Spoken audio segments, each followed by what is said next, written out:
Consider supporting this podcast on Patreon.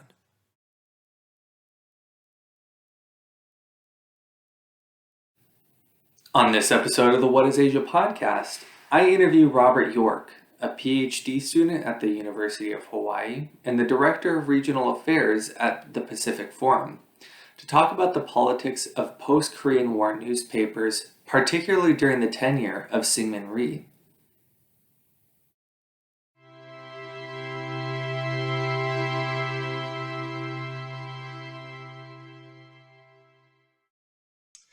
Rob, thanks for joining us today.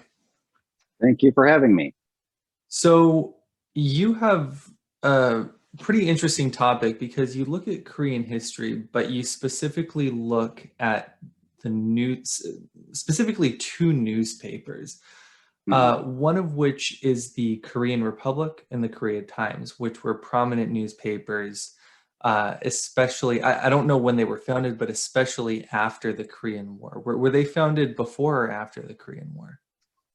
For the most part, they were, most of the time period that I'm looking at will be post-Korean War, but the Korea Times was founded near the start of it in 1950. The Korean Republic emerged in 1953. The Korea Times began in 1950, mostly because an official in the South Korean government at the time thought it would be a good idea for there to be an English language newspaper, primarily for reaching the Americans and specifically the American soldiers stationed there. Mm-hmm. And in my research that I did for my master's thesis, I also used newspapers as a main source. Taiwan was in its martial law era, so it was limited on what you could say. It was limited the amount of pages you could print. Were we seeing something similar happen in Korea in the post-Korean War period? I would say that the censorship issue was not as direct, not as overt as it was in certain other places in Asia at the time, and not as overt probably as it would become in South Korea later on. During the beginnings of the Korean War, the Korea Times emerged basically to have an English language news source, as I said, for the American presence in the country. Over time, their commitment to actual news gathering and reporting unpopular subjects did eventually earn it the ire of the South Korean government at the time. And so the original founder of the newspaper was forced to step down, and they had to do a bit of restructuring after that. And also that's something that directly resulted in the creation of the Korean Republic in 1953 as a competitor.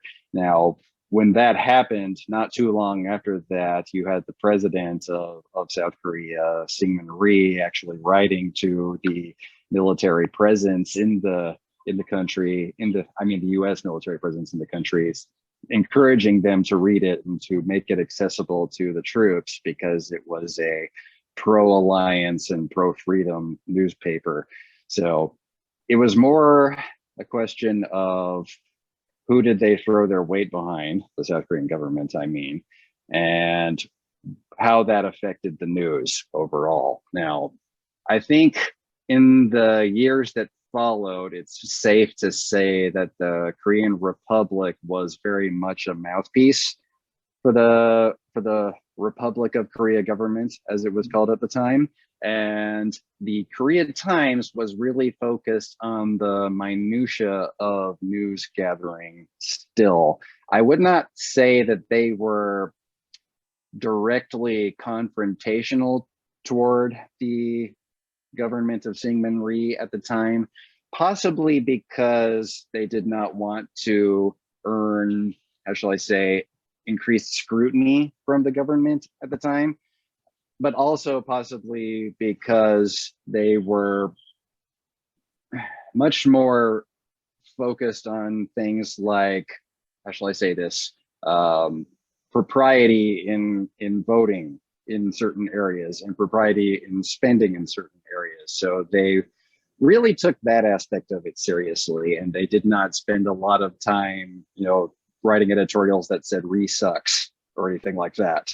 How should I say this? That's why you see, and in some cases I did month by month comparisons, and there were places where, you know, the Korean Republic was very much focused on advancing the message of the Rhee government and promoting Rhee's message abroad, whereas the Korea Times would be focused on election regularities in a small province to the south. Yeah, what you touch on is an important point I want to go into. I do want to make a clarification for the audience. It can get confusing when we say the Korean Republic. That's the name of the newspaper which existed in the Republic of Korea. So yes, I wanted to clarify that for anyone that might get confused. Something that you touch on, which I think gives an interesting backdrop to the story of the newspapers, was in the materials you sent to me, you briefly alluded to sort of this wave of nationalism that comes over South Korea in the post-Korean War era. There were a lot of anti-Japanese sentiments, anti-communist sentiments, very pro-Rhee sentiments. President Rhee, who was president of the Republic of Korea at that time. The Korean Republic newspaper and the Korea Times both promoted these notions of liberalism, democracy, as sort of being the future of Korea. Can you describe, though, where those notions start to diverge in practice and how they discussed events? Yes. One other thing I was going to say, that, you know, one other reason the Korea Times was not as overtly critical of Syngman Rhee as you might expect from an independent newspaper is because they largely agreed with him on a lot of topics, namely that, you know, communism was this ever-present threat, that the North Koreans were the puppets of the Chinese and the Soviets, and that the Japanese, who had, let's not forget, colonized Korea until, you know, only a decade before that, Japanese could not be trusted. So they were largely in agreement in a lot of issues. And one thing that I write in my dissertation draft so far is that both of these newspapers were very much supportive of the idea of liberal democracy, of freedom of the press, and so on and so forth. But their support for those concepts and ideas had very different implications in practice. For the Korea Times, it meant we have to scrupulously examine the affairs of government and really report on things that are happening in the country, you know, really emphasize the problems that are there. Let's not forget, in the 1950s, the South Korea and, you know, the Korean Peninsula is one of the poorest places on earth. And so there's a lot of focus on orphans, on fires that have happened and other kinds of disasters that take place. There's a lot of that. So they really wanted to report on Korea like a newspaper in a regular liberal democracy would. The Korean Republic, on the other hand, for them, supporting a liberal democracy on the Korean Peninsula meant supporting its greatest champion, which was Syngman Rhee. Syngman Rhee had fought for Korean independence, not literally through force of arms, but had been an advocate for Korean independence abroad, in pretty much throughout the decades of Japanese colonization from 1910 to 1945. He lived in America. He tried to gather friends who would support Korea's cause and who would join him in trying to create an independent liberal democracy on the Korean Peninsula. And so he really parlayed that not only into the presidency itself. The Americans supported him becoming the Republic of Korea, South Korea's leader after 1945, largely because he was a known commodity there. And then he was able to really use his reputation to really promote himself as the champion of liberalism and of democracy, especially through friendly news outlets. The Korean Republic wasn't the only one, but it was definitely the most, you know, friendly toward his objectives in English, for sure. So they definitely played up that background that he had. Mm-hmm. One aspect of the rhetoric of the Korean Republic newspaper that you talked about that I thought was so striking was when President Rhee goes to the US. And this had important political implications, as you mentioned, for him in the way that he was presented. Can you sort of go into a little more detail? What were the political implications? What was the political importance of the way that the Korean Republic talked about President Rhee in going to the US? The Korean Republic covered extensively the trip that Syngman Rhee had in 1954.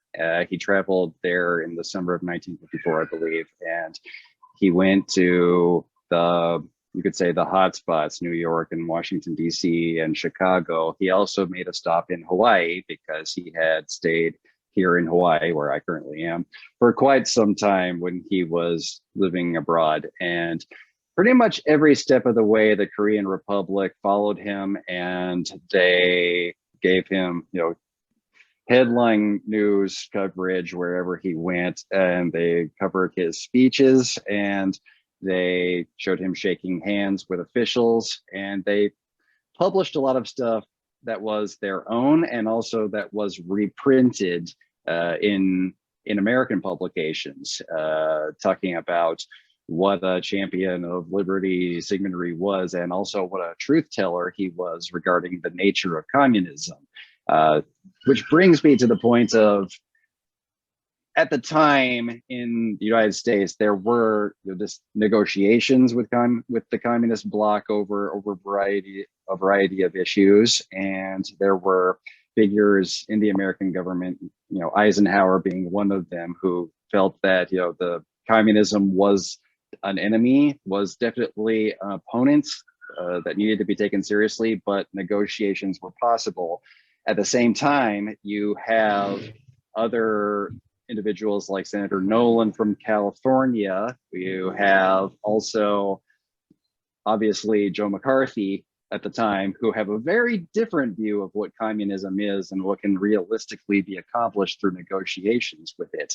And for them, pretty much all negotiations were a waste of time. And one of the messages that Syngman Rhee promoted while on his trip, there's a lot of optimistic language, I guess, about what a great leader he is, and about that there are cartoons that are appearing in the Korean Republic day to day of him as the smiling grandfatherly figure. He's approaching his 80s around this time, but his message is war is coming, and the longer the Western pro-democracy bloc waits, the worse it's going to be. So not an optimistic message at all, but still one that they feel is necessary if they're going to defeat communism. I want to talk a little bit about the reception side of the newspaper, if you can elaborate on this a little bit. What were the general takeaways for the Americans who were reading this? I mean, because a lot of people might look at this and say, okay, well, this is sort of a state mouthpiece that's just sort of, echoing the positive views that would be beneficial to President Rhee. Was the takeaway from American readers positive of this newspaper, or what was their perspective on it? I would assume so. The actual circulation numbers are hard to come by. I've also looked at things like the letters to the editor that they received, and they're actually fairly scarce. From what I can tell, there were the ideas that the Korean Republic was promoting, especially regarding the nature of communism and the leadership of Syngman Rhee, as he's known in Korea at the time, would have been there. There would have been plenty of people who would be receptive to that message. Communism was seen as a threat, and a threat that was not really fully understood. It was kind of seen as a major threat because of its collective nature, as opposed to the individualists, or so it was believed at the time. The Korea Times definitely also attracted a great number, not a great number, but it definitely did attract a number of letters to the editor from the public.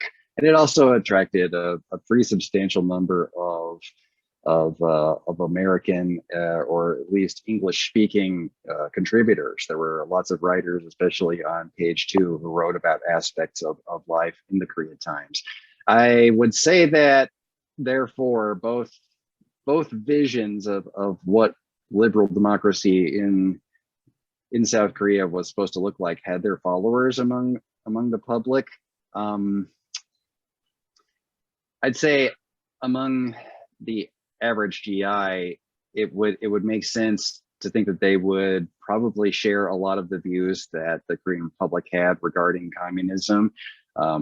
Whether or not they shared the skepticism toward close relations with Japan at this point so far after the end of the Second World War is harder to say. And whether or not Syngman Rhee was considered the kind of infallible standard bearer that the Korean Republic wanted him viewed as is also a little bit harder to say.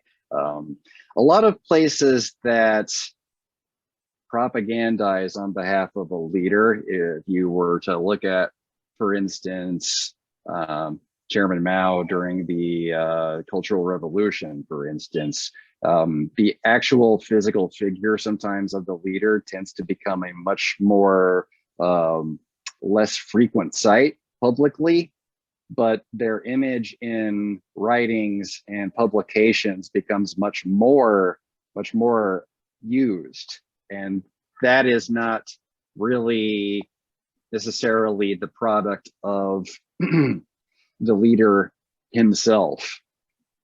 In this case, it's the product of people who are around the leader and who are trying to tie their own career advancement to this beloved and popular figure.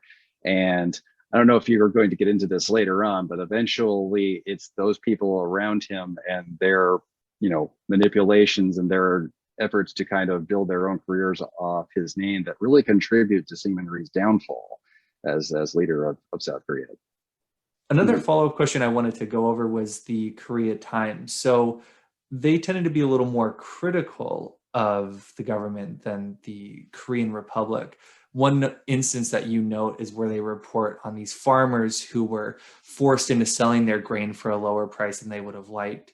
Did journalists that were more critical of the government at this time receive more harassment from the government, or did they receive more harassment from the public? Or were they generally free to make comments and criticisms as they liked?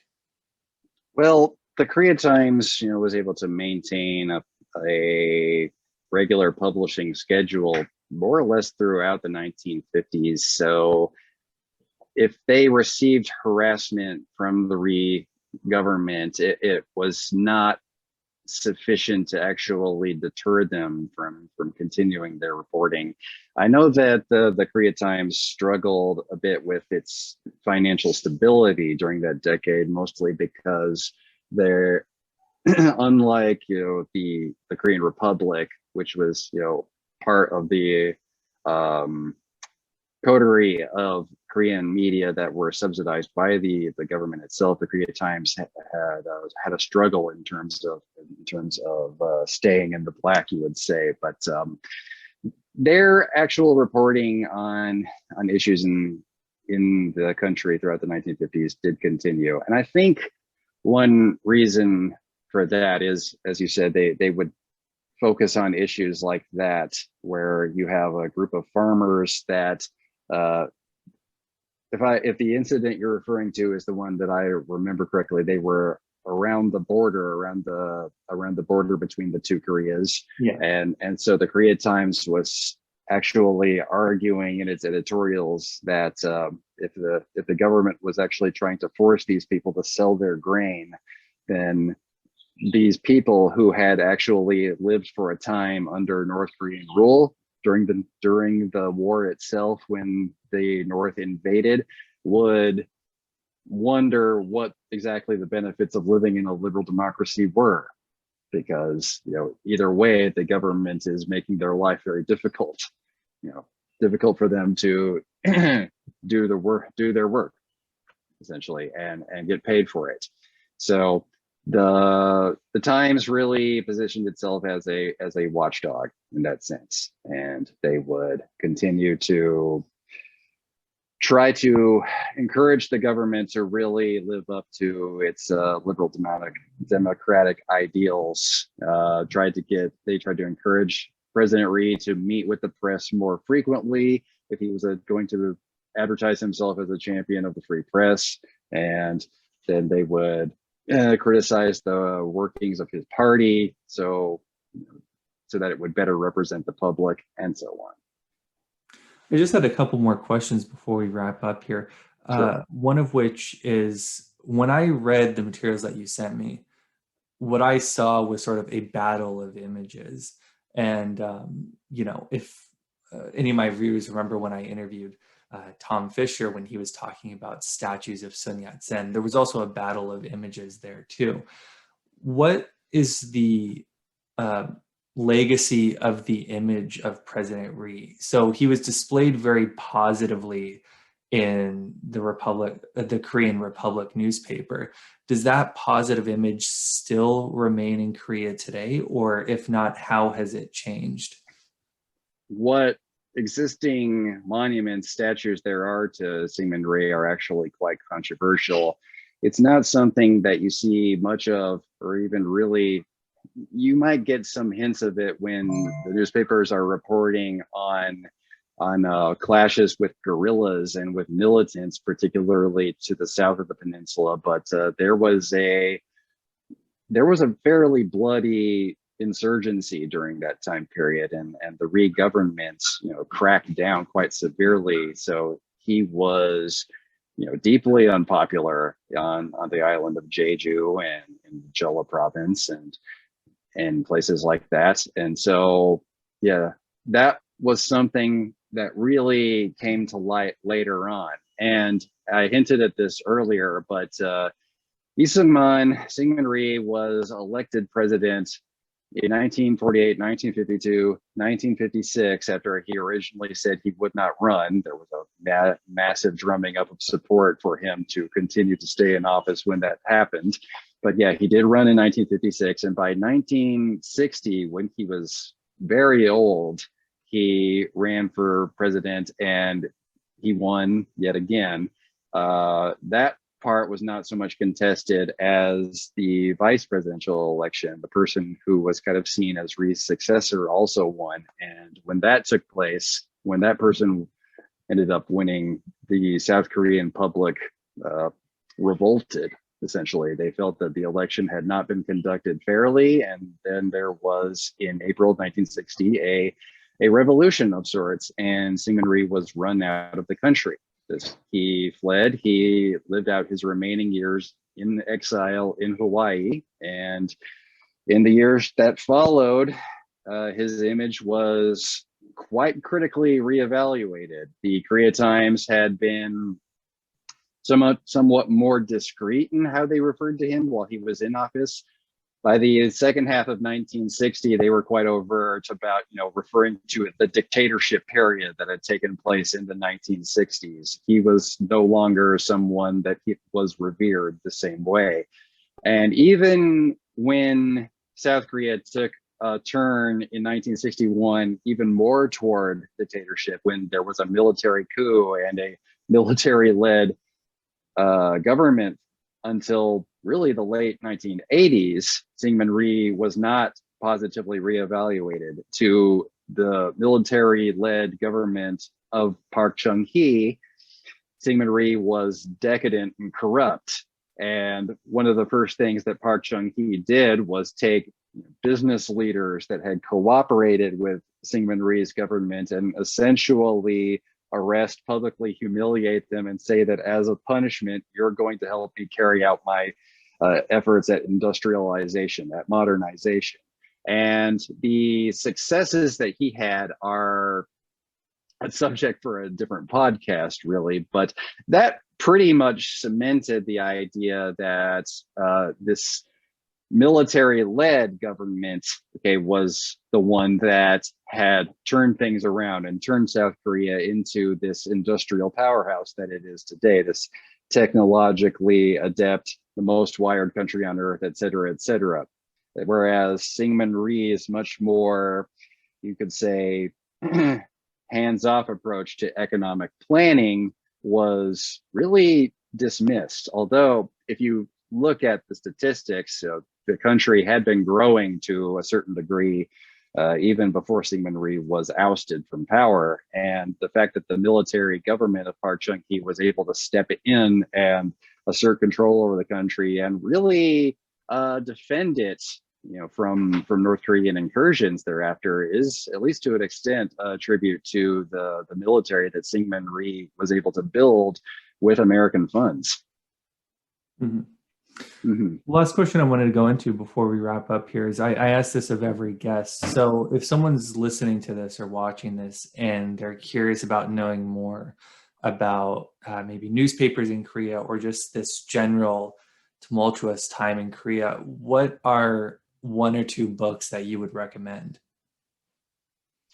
Okay. You want to understand, this time period. There is a book called Master of Manipulation, and it's about Syngman Rhee. The author's name kind of escapes me at the moment, but it's really about Syngman Rhee's ability to manipulate his American benefactors, the people who put him in power, essentially by saying that his objectives were going to be carried out in the country one way or another. He was going to modernize the country, and he was going to, take American funds to do that. And he essentially threatened to restart the Korean War on more than one occasion if his demands were not met. So that book is fairly hard to find. It's out of print, but hopefully your university library will have it as well. In order to kind of understand the background of that really, the conditions that really led to the country being in that state in the 1950s, I would recommend David Field's book on Syngman Rhee. His book is primarily about Syngman Rhee's activities during colonization and how he really led a coalition, an evolving coalition, you might say, toward liberating the peninsula one day, and how his efforts paid off really when Japan attacked the US at Pearl Harbor.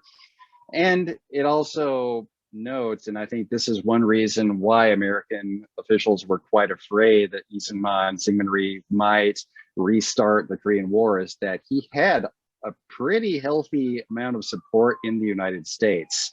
And while the division of the peninsula and America's intervention there in dividing the country and creating a U.S.-backed, government in the South is typically portrayed as Americans meddling where they don't belong and in areas that they do not understand. Field's book points out that actually officials knew that there was quite a lot of support for an independent Korea, because Syngman Rhee had been out there publicly stating, this is what Japan is, this is what they will do, and that the events in Pearl Harbor had more or less proven him correct, at least in their eyes.